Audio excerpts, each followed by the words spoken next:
Hello, everybody. This is Terry Nance. I want to welcome you to God's Armor Bearer, 8 Minutes Strong. Please just hit that subscribe button and join us. We'll be sending you updates. I pray these materials are blessing you. I've been doing a teaching on it's time to get out of your comfort zone, develop your gift zone, step into the challenge zone, and run into the end zone. So now we're dealing with the challenge zone. Now, I'm going to give you the characteristics of the challenge zone. And when you look at a football player, that's the comfort zone is the stands. The gift zone is on the practice field. But the challenge zone is when you put it all out on that field. Number one, it is a place where you will face the greatest opposition. This is it's called a goal line defense.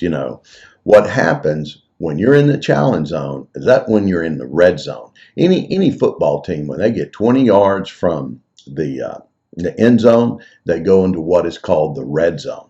And when you understand that, the defense will put the biggest, the fastest, and the ugliest, in the defense. To do what? To get you out of the end zone.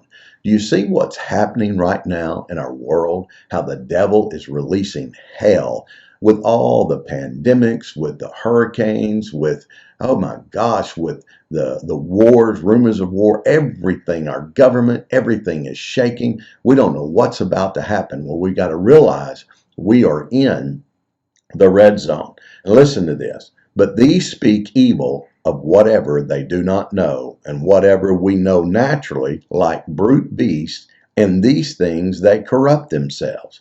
Woe to them, for they have gone in the way of Cain, they have run greedily in the error of Balaam for profit, and they have perished in the rebellion of Korah. Now I want you to notice Jude lists three particular spirits that are in that red zone, that are being released from the devil: the way of Cain, the error of Balaam, and the rebellion of Korah. Now the way of Cain, in 1 John 3, 11 and 12, for this is the message that you've heard from the beginning, that we should do what? Love one another. Not as Cain, who was of the wicked one, and murdered his brother. And why did he murder him? Because his works were evil, and his brother's works were righteous. So what is the way of Cain? The way of Cain is a spirit of rejection, jealousy, and envy. It's because Cain felt rejected. Abel's offering was approved by God. Cain's offering was not. And many people say, well, it's because Cain gave from the fruit of the ground and Abel gave from the fruit of his flocks.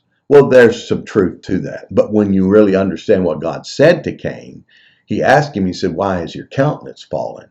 He said, don't you know that if you do well, you'll be accepted? So it wasn't the gift as much it was of the attitude behind the gift. But he saw the blessing of God on his brother, and it created jealousy. That came from rejection. Now, the way of Cain is the spirit of rejection, jealousy, and envy. The spirit of rejection says this: if you reject my gift, you reject me. And I want to say this to you as a pastor and minister in over 40 years of ministry, and it breaks my heart. But when people come into my office and they presented themselves to me, they want to meet us, and they say to me, these are my gifts, where can you accommodate my gifts? Then immediately I know they won't last long, because that's not what I'm looking for. They come presenting their title. They don't come presenting the heart of a servant. They don't come with an attitude. See, I know that a person has the right attitude. They don't need a title. They'll go ahead and do it. They'll love and love people in spite of what happens. See, rejection means that you've slighted me. It is the spirit of offense. You're going to take offense because someone didn't do you right, or you're going to hold on to something from your past a ministry or whatever. I want to read something to you Martin Luther King wrote, and it's very powerful. It's in his book on leadership. And listen to this. He said, I remember some years ago, my brother and I were driving from Atlanta to Chattanooga, Tennessee. For some reason, the drivers that night were very discourteous, and they kept forgetting to dim their lights. And every time we passed a car, for some reason or another, the lights just stood there in full force.